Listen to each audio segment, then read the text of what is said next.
Welcome to the Voyage Clinics podcast. I'm your host, Dr. John Sanders, and I'm a family physician with Voyage Clinics. And our objective is to just bring health and wellness to the community and education.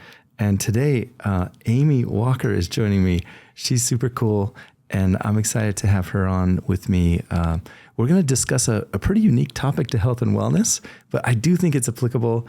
We actually just did a podcast together on her podcast not long ago, and I was thinking, you know what? This totally applies to health and wellness as well.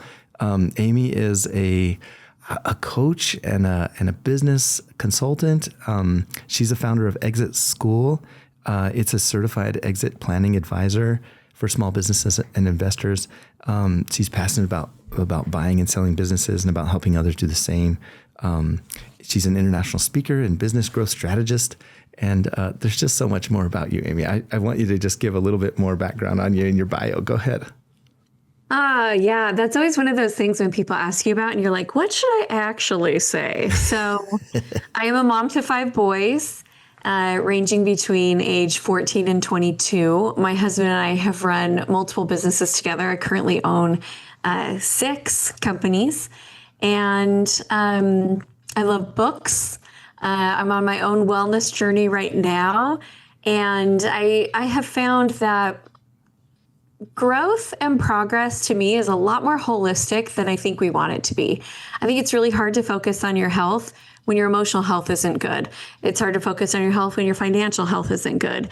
And so I think that you build the whole person. And if part of that is looking at the financial part and what you're doing with your career, and are you fulfilled, and do you love what you're doing? Are you passionate about what you're doing? Or do you go to work every day and feel like it slowly steals your soul? So that's probably what I can add to this conversation here.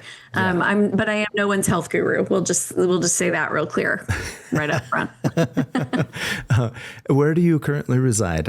You're located in the South? Yeah, we're in Northeast Georgia. Yeah, so nice. It's hot and humid, and yeah, we're loving our AC right about now. That's right.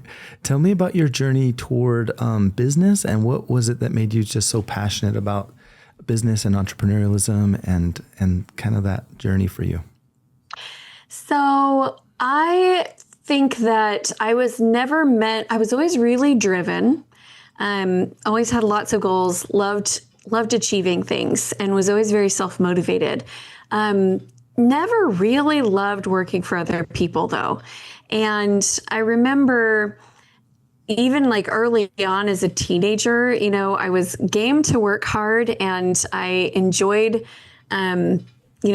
working hard. But I sometimes remember thinking, like, why is my boss telling me to do it this way? That's dumb.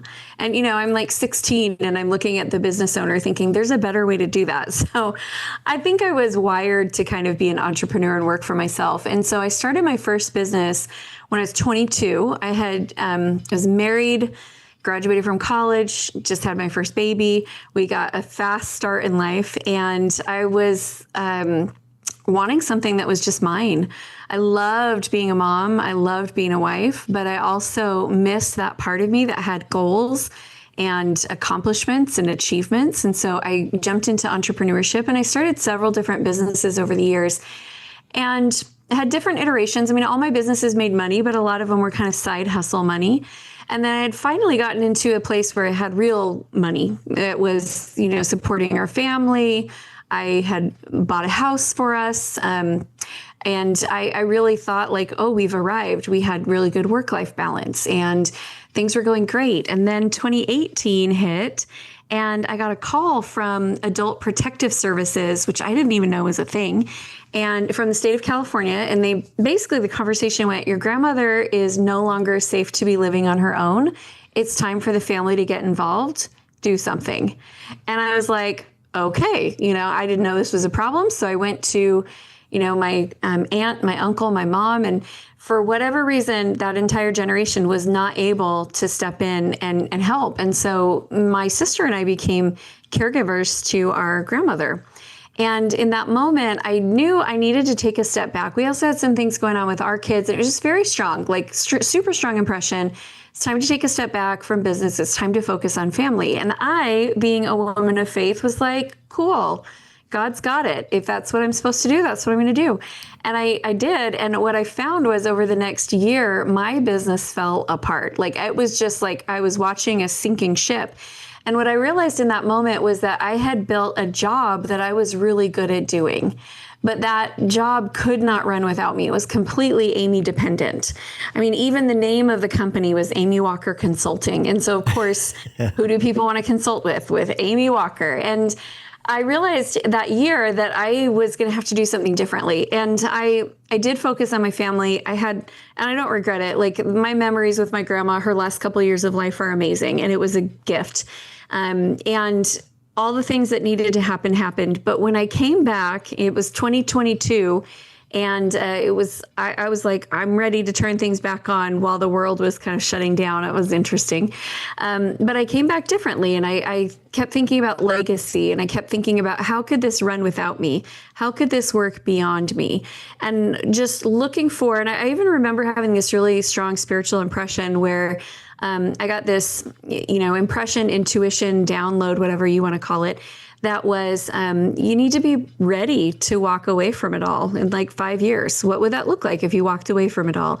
And I had no idea what that meant. I just kept thinking that thought and thinking, all right, well, I'll just keep moving forward, not knowing what I'm doing, and it will all come together.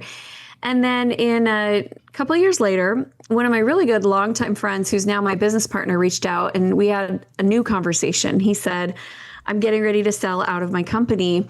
And, the owner, my partner, and I were just not aligned with what we want anymore. So I'm selling out my shares. I'm looking at what I want to do next. And I have this crazy idea to help 6-figure employees buy 7-figure businesses. And that I build $100 million portfolio. And he told me all about it. And it was like, great. And, then I gave him some advice and just some tips and shared my thoughts. And then he said, well, what would it take for you to do this with me? And I said, no, thank you. And, it was new. It was outside my comfort zone. I had my hands full. At the time, my husband was serving as the leader of our congregation. I was doing communications and public outreach and humanitarian work for like 8 different congregations. We had all our kids, we had our business. And I was like, I don't think I want 100 businesses. That sounds crazy. Yeah. But the funny thing was timing. I really believe in divine timing. And that moment when we had that conversation, I was driving to a community meeting with all of these different leaders from different organizations. And the conversation we were having was around homelessness in our community. That for the first time ever, and we're in a very rural community, so we're not prepared for homelessness. There are no shelters. And so the school buses were picking up children from tent cities in the parks, the national parks. And there was this conversation about what are we going to do? And so we brought together all these leaders of different organizations, and we had all the right ideas for what needed to be done. Nobody had the funding to do it. And so underneath the table, I texted him back and I said, just kidding, I'm in. I don't know what that looks like, but I'll call you when I get out of this meeting. And it was a moment where I just realized that, we live in a world where we want to make a difference.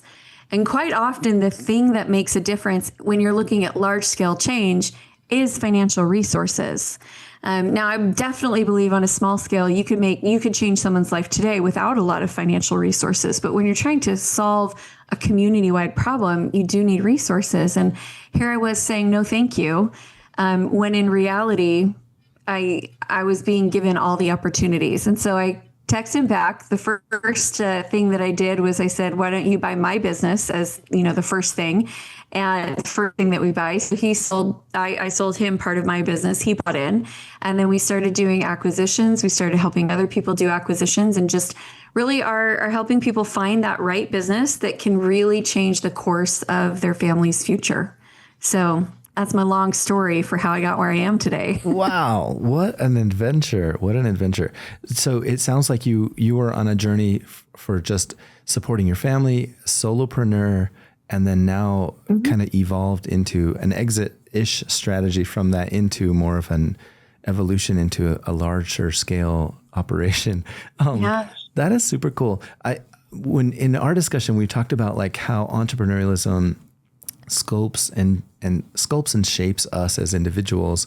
Sure. I'm a huge entrepreneur fan, and my wife and I run proviso business and legal. She owns it, but I just help out consulting, and we help small businesses kind of roll forward, and mostly in our space, in the direct primary care space, and kind of what I do. I think what you're talking is a much bigger venture, but also beautiful.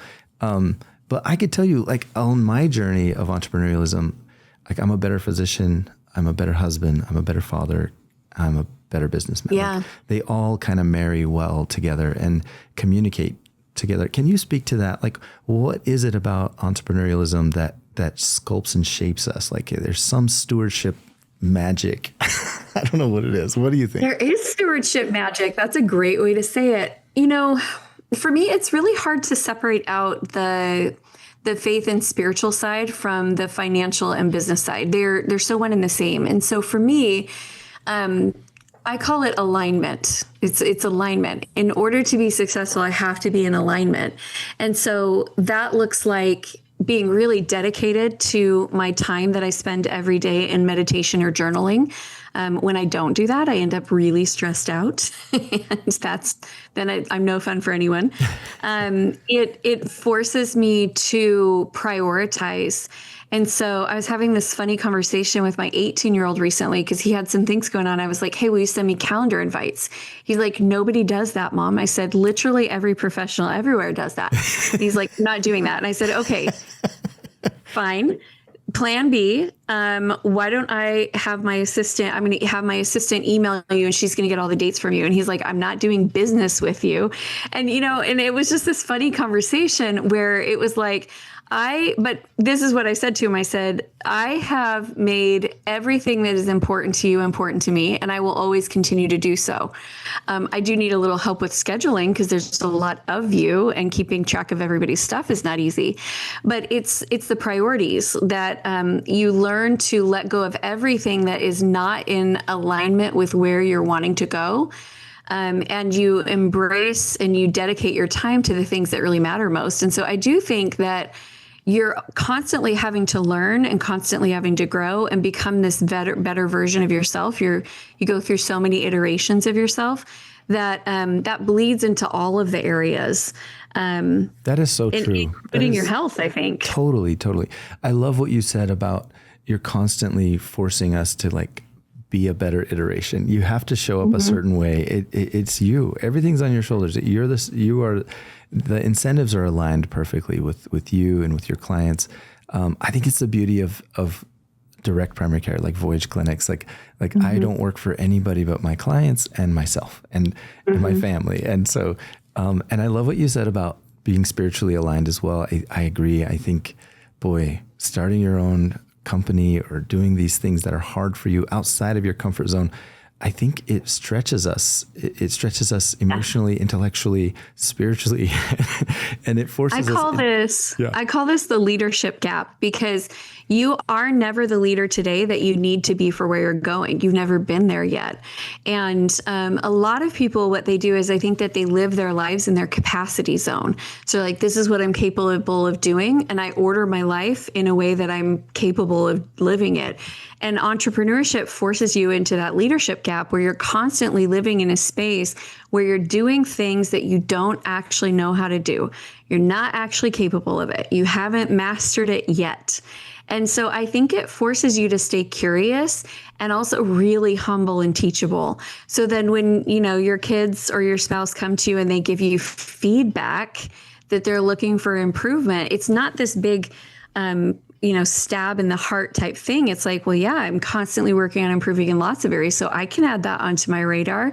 It's not a big deal. It forces you to stay in that zone. And I think there's some really beautiful things that happen in that zone.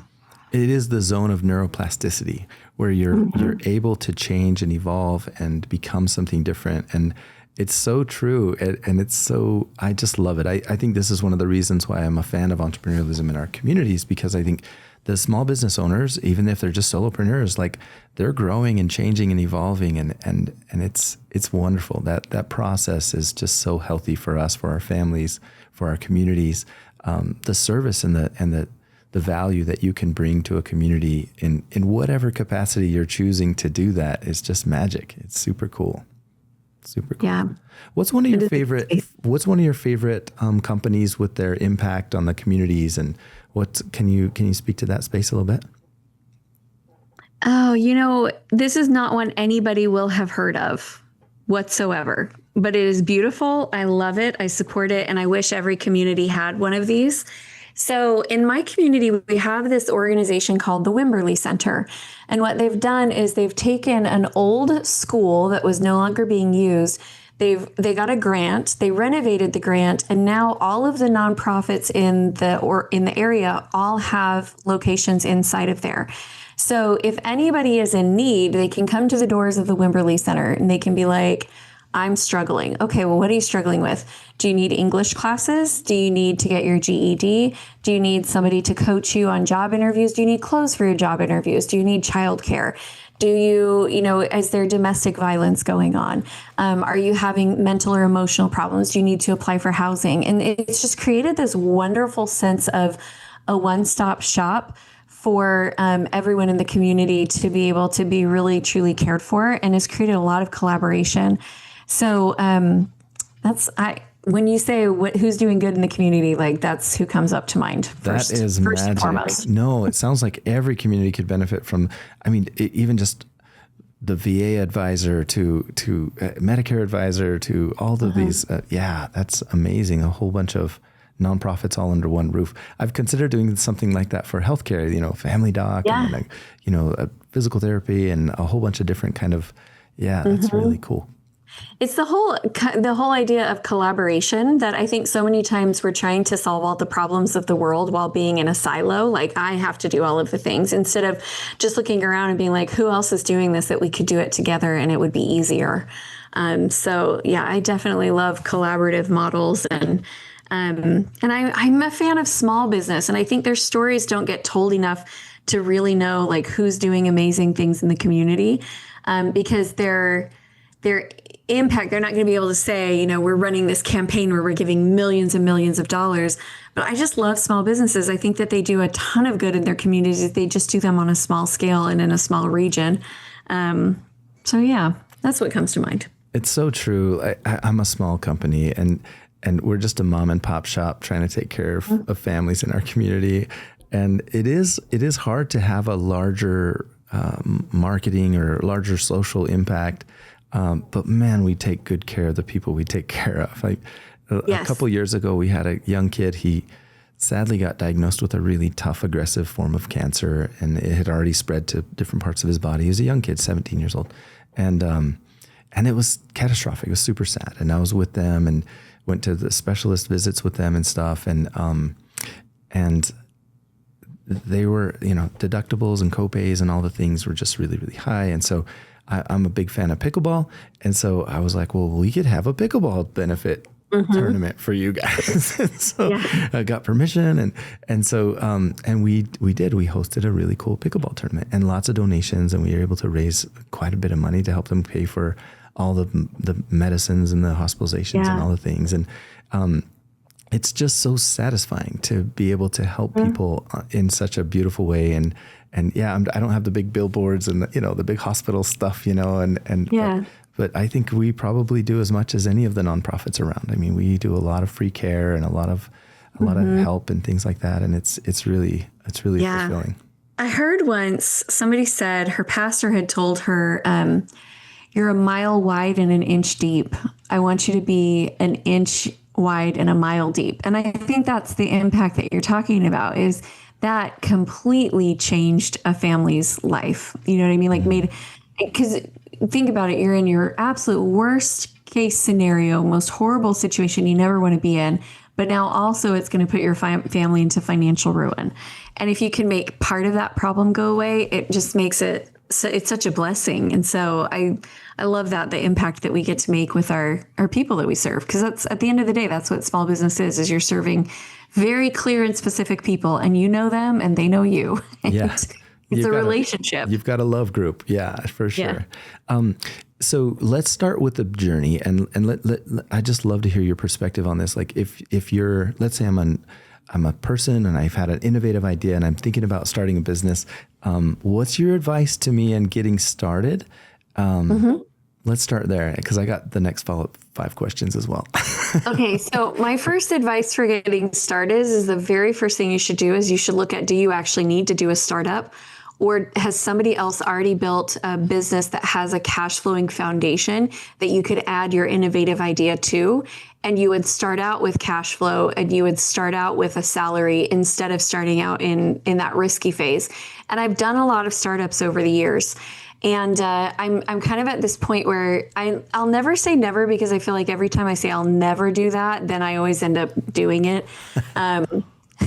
Like I said, I'll never sleep in the bed, let my baby sleep in the bed with me, until I had my first one. And he was like, I will not be awake or asleep unless you're holding me. And I was like, well, I'm tired. So famous last words. Yeah.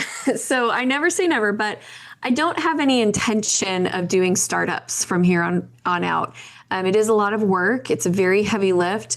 Very few startups make it to the point where the owner ever gets a 6-figure salary, where there's so many businesses that are available for sale right now, where you could walk in making, $200,000 to $500,000, and it will probably end up costing you less out of pocket than what you would spend on a startup.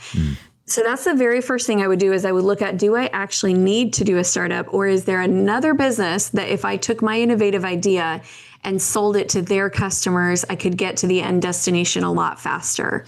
Yeah, that's my first advice. And then if you have to do a startup, there's a whole different set of advice that comes with that. Yeah. No, I love that. I did a startup 8 years ago now, and it was pioneering a total different model of healthcare in the community with like nobody else doing what I'm doing. And it was hard. And, they say, put yourself in a position where you can't afford to lose.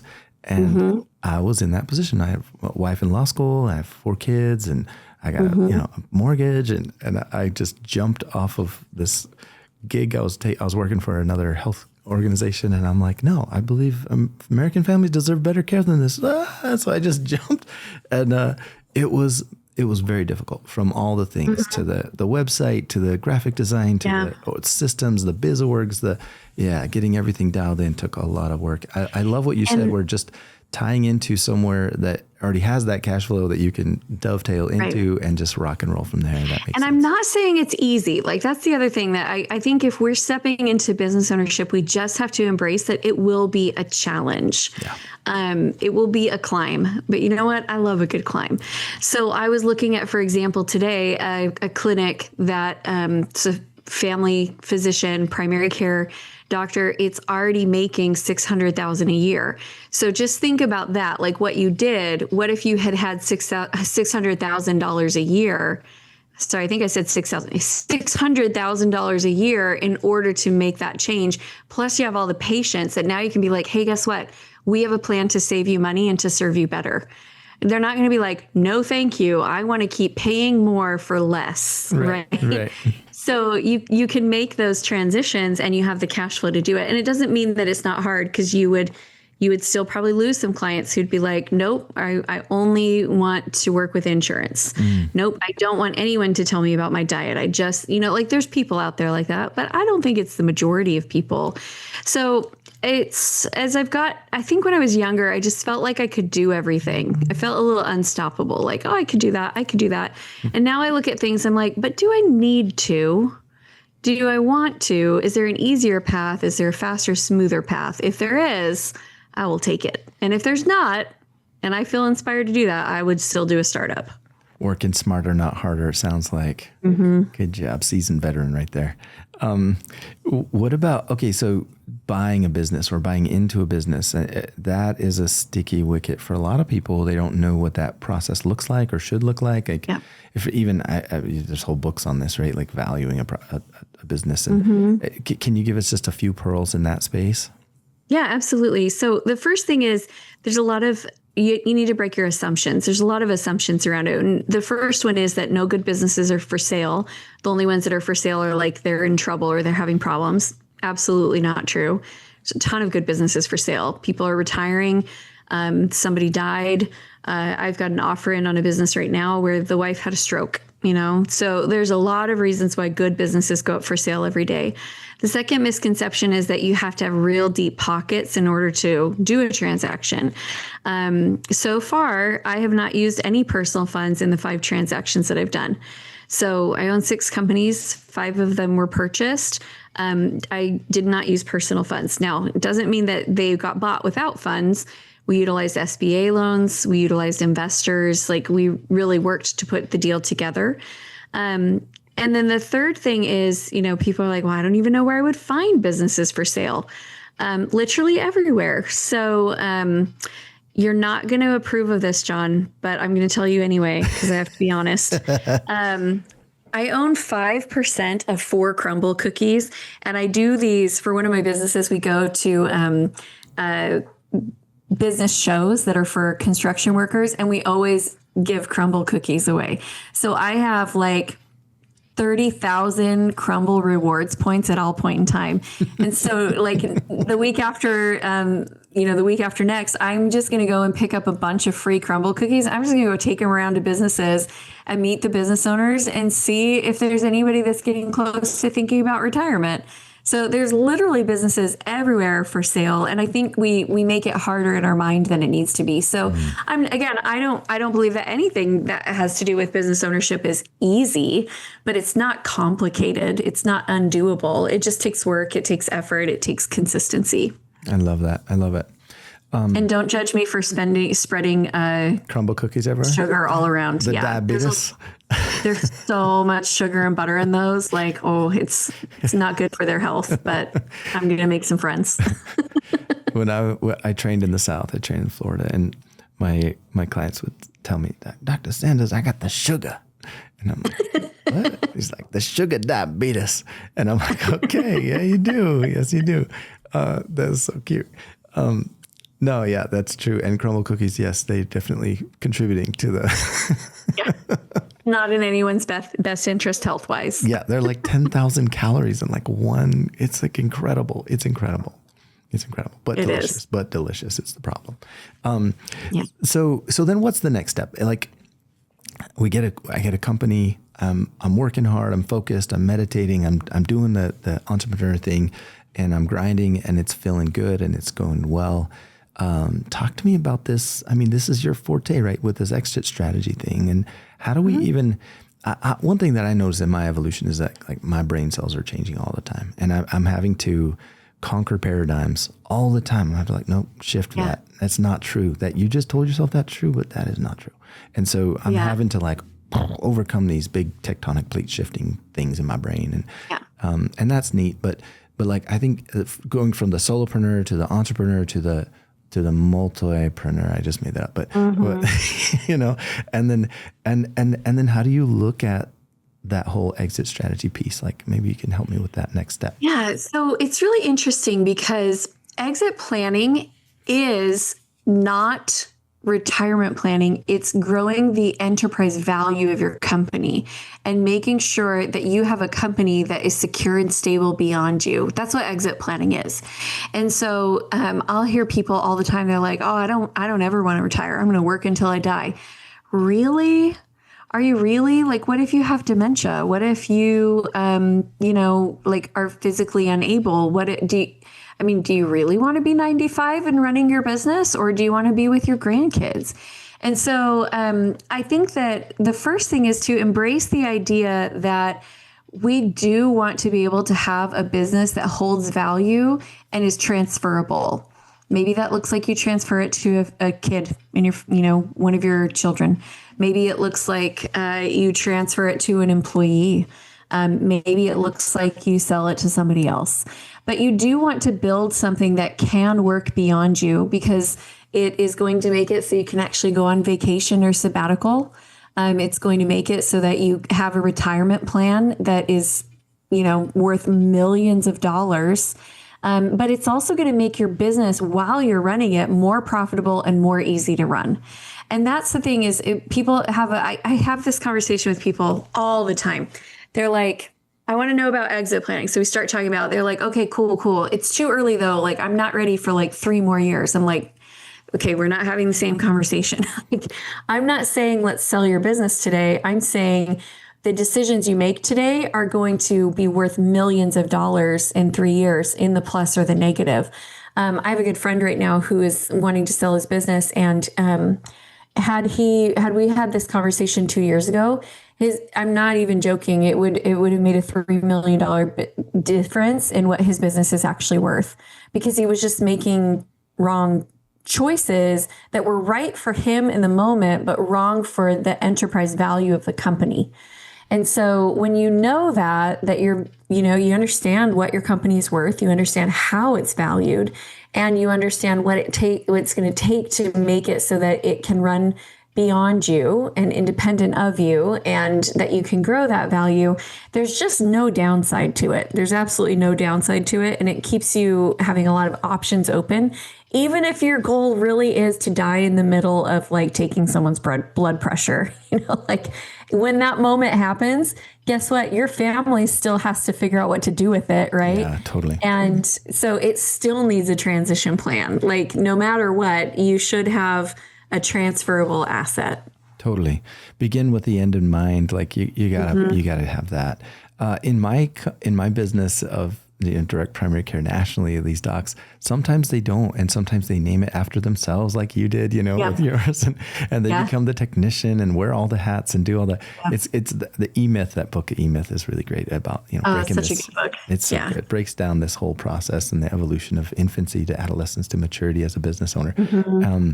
And it's true. You just have to like shake off paradigms each step of the way and evolve and continue to change, and that's the beauty, I think, of entrepreneurialism, is this neuroplasticity. Like I'm nimble and I have to change. Like I'm feeling some pain points, and now what can I do about those? It's on me to change that, like I don't have to ask a boss, call a committee, conduct a study. I don't have to do any of that stuff. I just have to figure it out. That's really good. I think some docs in my space, they get a few paradigms are in the direct primary care space. One of them is, a medical practice isn't worth anything because it's really all hinged on you as the doc, So if that's true, okay, well, A, I don't think that's true, but B, it's definitely not true. I looked at like 4 medical practices today. So I'm trying really hard to hunt down a broker because I actually want to buy one. And so I'm looking at one right now that is worth $15 million. Yeah, so totally. And that's the kind of stuff that we need to figure out, like, how do we value our practices? I don't think the DPC space really understands that. And then how do we, shift the mental brain cells from, your practice doesn't work, just close your doors and just shut it down. And I'd love to, I think people like you are really, really important so that we can consult with you and just get some advice on. Well, and it's so interesting how it's like information comes in waves. Right. And so I definitely see that this wave of understanding that your practice is valuable and sellable came to like dental and orthodontics first. And now I'm seeing it starting to move into other industries. But like everyone who is in private practice, you have built something amazing. And think about it. If someone doesn't have to start from scratch, they don't have to go to their doors and figure out where they're going to practice from, and they don't have to write the SOPs for how appointments get scheduled. And, they don't have to find the right software and do the hassle of setting it up. That is absolutely valuable. And they're going to start off so much farther ahead. And so there's some things that you have to do to make sure that your practice is ready. Because if truly you stepped out and a new doctor stepped in, if it did all fall apart, then it's not going to be worth much. But your job is to make sure that's not the case. And it's not that hard to do. It just requires some forethought. I love it.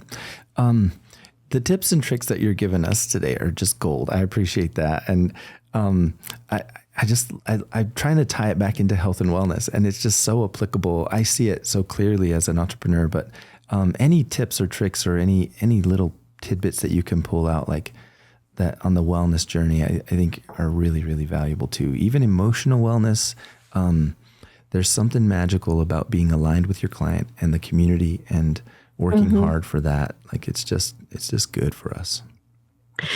Well, I have found that, and it's been a hard discovery. But as I entered my 40s, when I was in my 30s, it was like my body just did whatever I wanted it to do. And I didn't have to really spend a lot of time thinking about it or focusing on it. And then I hit my 40s, and all of a sudden my body was like, just so you know, you are going to require maintenance here. Like, it will be a part of your plan, or you're not going to get to do the things that you want to do. And so for me, like, I look at my family, and we have a history of diabetes. We have a history of obesity. We have a history of a lot of health problems. And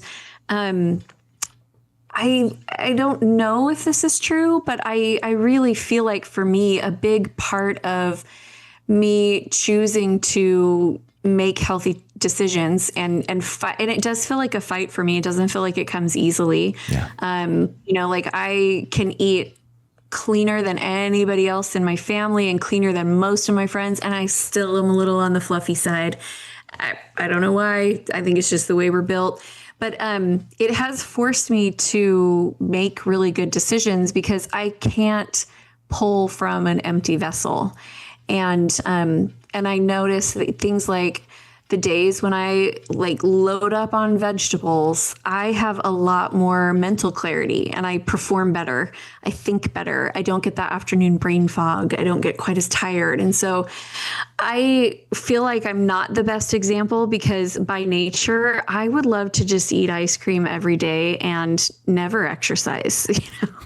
But business requires me to give it more and to make sure that I'm taking really good care of myself. So I don't know if that's helpful for anyone. You guys are probably all significantly more advanced than me in that area. But I do really think that the balance is important. You've got to balance your financial health, your emotional health, your spiritual health, your physical health. All of those things are important. 100%. As a holistic family doc, those things I emphasize all the time. Like, hey, it's all a big circle. Like, we're all holistic. As an entrepreneur, it's really fun to be able to set your schedule to work out. Like, I'm like, no, I'm going to show up a half hour later so I can get my pump in, or my walk, or my, walk the dog and do a little cardio. And I think you're so very much similar to everyone else, where we all struggle in all those spaces, and we are all trying to, do the best we can. And it's a battle. It is a battle. Our food supply chain is hacked for sure. And so how do we hack the hack, and being an entrepreneur is nice, because like when I was employed, I had to show up at, 7 a.m. and I didn't have time to work out in the morning. And then I had to go pre-round before clinic, and then, deliver a baby at 3 a.m, and then, come back to office, and I just didn't have the bandwidth for it. And when you hold the keys, you can say, no, I'm just going to set my schedule to this, and I'm going to prioritize myself. I think as docs, we're often very self-deprecating, and we take an oath, right? The Hippocratic Oath. It's like, everyone else's needs are more important than yours. That's in a nutshell. That's a part of it. And I think that's tough. That's tough on us. And it's nice as the owner, to be able to prioritize some of that stuff and put it in place. Super good. Yep, absolutely. I've been able to coach my kids' soccer games. I've been able to go on vacations when I want, nice. Do the things. So good. Well, is there anything else, Amy, we need to hit on today? This has been so fun. It has been. I always love talking with you. I just think what you're doing is inspiring. As you were talking about, like, our food sources being hacked, that's something I've been paying attention to a lot. Like, we are not being programmed to be healthy. And all of the marketing that's done, and it's very manipulative to keep us in this place where we're stuck with our health. I do think that there's a correlation to also what's going on with financial freedom as well, that we're being primed to stay, just at the place where you can take care of your needs, but can't get ahead. And when I look at everything that I'm talking about now with acquisitions, there's like wealthy people have known that forever. If you look at how the big companies grow, they don't grow organically. They grow through acquisition. If you look at how Warren Buffett has built his wealth, he hasn't grown it. He didn't start up these companies. He bought these companies. So it's not new information. It's just that it needs to permeate more of us. Those of us who are running mom and pop shops, we need to start thinking, why would I ask the next person to start from scratch and have a 50% chance of failure within the first couple of years when I've already figured it out? Like, let's pass that on. When you meet somebody who's like, I want to start a business, just be like, oh, you know what? What if you bought one instead? And then they'll be like, I don't have money. And be like, oh, did you know that they have loans? Yeah, like, totally. Well, it's funny. They're not that hard to get, We take out, $400,000, $500,000, $600,000 in debt for a house, and it doesn't generate any revenue for us. But the concept of doing that for a small business and that generates revenue, like, is just foreign to the status quo, right? Keeping you and working the business for the that you buy, their cash flow is what pays that debt, not your personal money, right? Like, it's the business buys itself and it pays you a salary. So like, this is what we need to do, is just shift that paradigm and recognize that the opportunity has always been there, but no one told us. And now we're telling you. So more options on the table. I love it. I love it. If you can give this gift, I would call it a gift, the gift of entrepreneurialism, the gift of business to more families to just have that opportunity to jump. I think a lot of them are afraid. A lot of them are afraid of like insurance and how do I deal with it? The insurance and the whole game. And, gosh, I guess I'm going to drive my own retirement. That's going to be weird. But I think that fear, you just have to overcome it, and you have to just try and just be willing to just take that leap and do it. Yeah. So cool. Absolutely. And even just that leap of trying new things is neuroplasticity. It causes a brain-derived neurotrophic factor spike in our brain. And then we, try new different things, and it's super healthy. Absolutely. Well, this is so cool. Amy, thank you so much for joining me today. I'm inspired by you. I want to talk to you more, even just outside of this podcast. It'd be so fun. And just pick your brain about some ideas that I have and some thoughts. But this is really good. I hope our listeners, they gained some really good things today. This is all about health and wellness, but also business and financial health and wellness. And thanks for giving us some of the secret sauce, Amy. You're really cool. You want to put a plug out? Like, where can we find you? Where's your website? Is there a way to get a hold of you if you have questions or whatever, if any of my clients want to talk to you? Yeah, absolutely. My website's theexitschool.com. And you can find me on all social media channels at Amy Exits. And I would love to hear from you. So just reach out. I do try really hard to answer all my messages. And I'm happy to chat with any of your listeners, John. Cool. Thank you. Thanks. I appreciate you.